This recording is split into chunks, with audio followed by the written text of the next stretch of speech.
দুইটা সময় তওবা করে লাভ নাই। একটা হচ্ছে মৌতের যন্ত্রণা শুরু হয়ে গেলে, মৃত্যুর যন্ত্রণা শুরু হয়ে গেলে আগে পা থেকে শুরু হয়ে আস্তে আস্তে গলার দিকে আসে। হাদিসে যেমনটা এসেছে, সূরা ওয়াকিয়ার মধ্যেও আছে যে পায়ের দিক থেকে যন্ত্রণা শুরু হয়ে আস্তে আস্তে আস্তে আস্তে এই গলার দিকে আসে, এবং আত্মাটা গলার এখানে যখন চলে আসে, এখান থেকে মালাকুল মউত আত্মাটাকে নিয়ে চলে যায়। এবং চোখ দিয়ে তাকিয়ে থাকে মানুষ, রুহটা চলে গেলে মানুষ চোখ দিয়ে তাকিয়ে থাকে। দেখবেন এই কারণে মৃত ব্যক্তি তাকিয়ে থাকে, চোখ খোলা থাকে।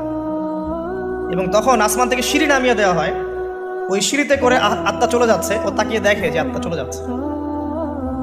এবং মানুষ মারা যাওয়ার পরে চোখ জীবিত থাকে অনেকক্ষণ।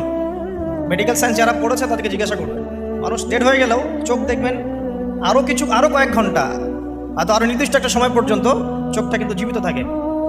এই জন্যে চোখ বন্ধ করে দিতে হয়। যাই হোক, যেটা বলছিলাম যে মৌতের যন্ত্রণা শুরু হয়ে গেলে তওবা করে লাভ নাই, তওবার দরজা বন্ধ। আর পশ্চিম দিক থেকে সূর্য উঠে গেলে তওবা করে লাভ নাই, তওবার দরজা বন্ধ।